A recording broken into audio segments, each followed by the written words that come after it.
Hello, Iowa. This is Nathaniel Gavronsky, and I want to talk to you a little bit about voting Republicans up and down the ballot in 2020. 2020 has been a really rough year. It's been a wild ride for all of us. And 2021 will be determined by decisions that we make today. Now, I'm someone with autism, a pre-existing condition, along with a lot of other medical problems.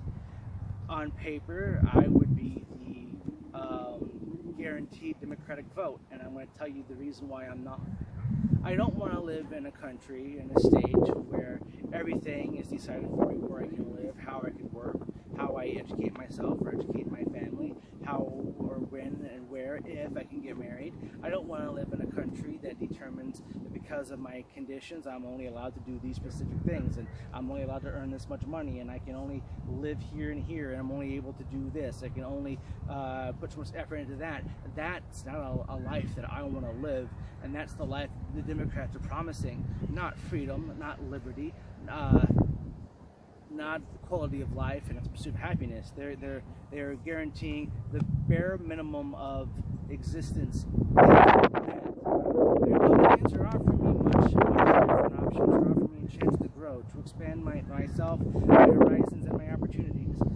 There is not a single Republican candidate I am not supporting for any office within the entire state of Iowa.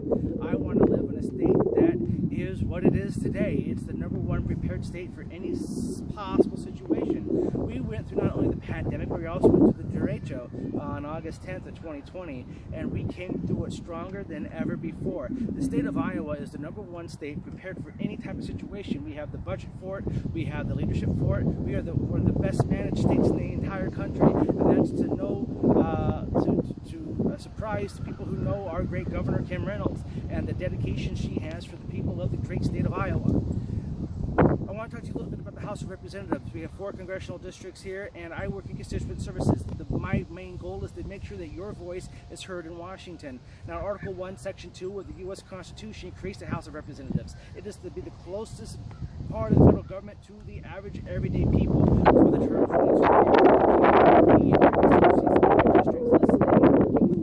to bring their voices and their values to Washington. Iowa has the opportunity to bring back the best member of Congress in our 244-year history, and that is Congressman David Young in Iowa's 3rd Congressional District. I can't begin to tell you how much this man means to me, because I see how hard he works to benefit the lives of every single person in his district. I'm someone who can't vote for him because I don't live in his district, but I must say that I have never seen someone so dedicated to the people within Iowa's 3rd Congressional District, or any district for that matter, in any state in the country. There has been no member of Congress, not Andrew Jackson, not David Crockett, not Matt Anthony Wayne, not Abraham Lincoln, not nobody. There is not John Hall, not John Lacey. There has never been a member of Congress that has embodied James Madison's Article 1, Section 2 of the U.S. Constitution than David Young. I actually think that Madison had Young in mind when he wrote it, because there's never been someone so dedicated, someone so positioned to serve the people of that district and the people of Iowa than David Young. And there's other great people, there are other great representatives. I'm just saying that David Young is better, and I don't see anyone being able to outpace the hard work and dedication that David Young has. It's just not possible. There's no one I know that works so hard and so dedicated to the people of Iowa than David Young. And so I really want to emphasize how much I support that man.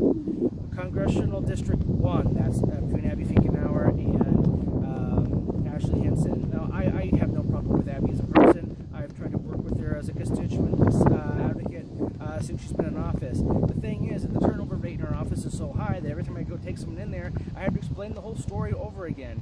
High turnover does not help constituents within any district, and it's unfortunate that Abby Finkenauer and Cindy Axie's offices have such a high turnover rate that whenever I try to get anything done or work for someone to get casework done, which is by far an 80% of a member of Congress's job is helping people with federal agency casework, I can't get anything done because they're so busy trying to hire new staff, because the staff won't stay, because sorry to say, but the leadership's not there. Abby's a nice person, Cindy's a nice person, but they're not representing Iowa the way Iowa deserves representation. And I can't support someone who I know can't do a job as good as the Republican who is in District 1 Ashley Hinson. Ashley Hinson will meet with anyone. She'll talk to anyone. She's a very pleasant person to work with at the state level, and she knows this district. There's a lot of people who like her. They don't even know what party she's in. They just know that she's a good person and that she listens. And that's a key to a good representative for the House of Representatives. People that like you and believe that you're going to do a good job for them because of who you are and how you behave and how you treat them, not party. And Ashley Hinson is just the best choice that Iowa's 1st Congressional District could possibly have. Congressional District 4, this is Randy Feenstra. Randy Feenstra is taking over for the long-time serving Congressman Steve King. Randy Feenstra is going up against J.D. Scholten, who J.D. is a nice guy, but he can't carry a conversation, and when you're trying to talk with people and build coalitions to serve your constituencies, I need someone who can hold their own in a conversation without a moderator. And it's not going to be J.D. Randy Feenstra has got a great background in economics, and not that magical Keynesian stuff that doesn't work. Actual, true, hardened, working economics that will expand the financial security of everyone in 4th District, in the state of Iowa, and the country as a whole. Randy Feenstra is a leader that I think could rival anyone else in the House of Representatives and beyond. And Randy Feenstra is someone that we should all be very, very excited about, and we should be very happy to see such a great newcomer into the House of Representatives in Iowa's 4th Congressional District with Randy Feenstra. I mean, we should all be really, really proud of ourselves for delivering to Washington such a great leadership person in Randy Feenstra. Now for the most exciting one, which is Congressional District 2, the one that I actually live in. Congressional District 2 has been served by David Loebsack for a very long time. Again, for constituent work, I have had not the best of luck at getting anything done. I'm not saying he's a bad guy. I think his staff's very nice. I'm just saying I haven't been able to get as much work done through David Loebsack as I have been able to get through David Young and Steve King when they were in office, and Rob Blum when he was in office in District 1. So I believe that a good folksy work out of Dave Loebsack hasn't been sufficient. His hand-picked replacement, which is former State Senator Rita Hart. Rita's a very nice lady. I think she wants to do the right things. She's running for the right reasons. I just believe that Mariannette Miller Meeks is better. I think that Mariannette Miller Meeks has a better grasp on the district. She's traveled more with the district. She understands the people of the district a lot better. You can't win or represent a district that you only visited a couple of counties in, nor really have any knowledge of just 2 or 3 counties. You have to know them all. And because you're representing everyone in a district, not just your supportive base. And I just see that Rita Hart's only really concentrated on the people that she knows will vote for her in the areas that are safe bets for the Democratic Party. She hasn't worked for it, where Mariannette Miller Meeks has been to every county, worked in every city, and has worked very hard with people in Des Moines County, Lee County, Louisa, Muscatine, Scott, Johnson, Iowa. I mean, in all these counties in Iowa 2nd District, they matter to Mariannette Miller Meeks, and that's something that I want to see in a representative. My county of Wayne County needs to have someone come visit it every so often, not just for a specific community event. District 2 deserves good representation that represents all of District 2, and so Miller Meeks is the really only choice for Congressional District 2. Now for the big one, Joni Ernst, U.S. Senator Joni Ernst. I must say, everyone, Joni Ernst is my favorite person in the entirety of the U.S. federal government. She's going to be that for as long as she decides to be a part of it.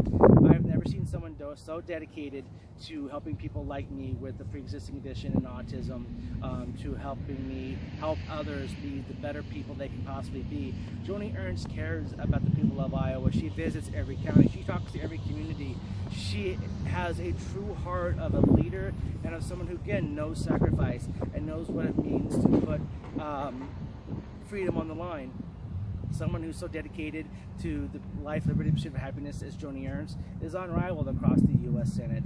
And I think Iowa has been blessed by having people like Chuck Grassley and Joni Ernst, and serving the people of Iowa and expressing the voices of Iowans to the rest of the country. There's a reason why Joni and Chuck are listened to so much, is because they're so well respected among their peers, Democrat and Republican, and the people know that Iowa has their back. The people of Iowa have been served well by their U.S. Senators, and Joni Ernst and Chuck Grassley.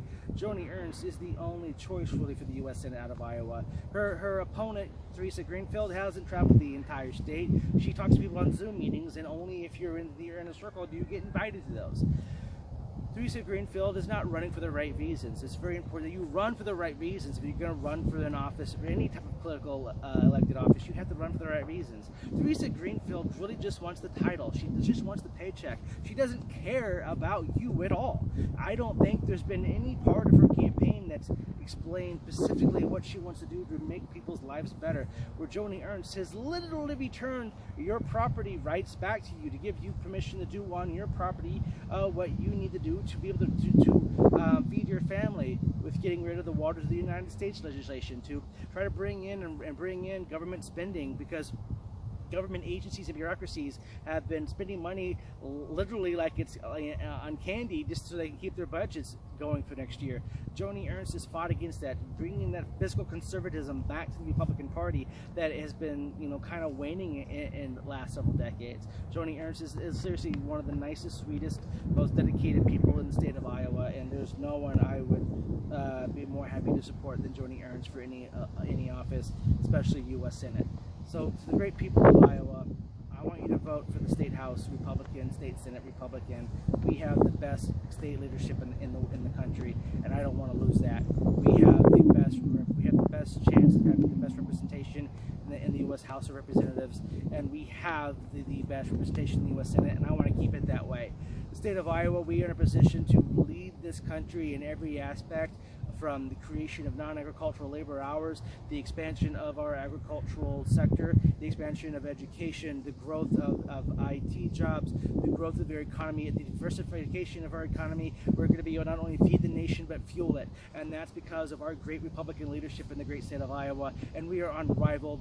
We are second to none. Stay healthy, stay wealthy, stay wise. And as always, stay classy, Iowa.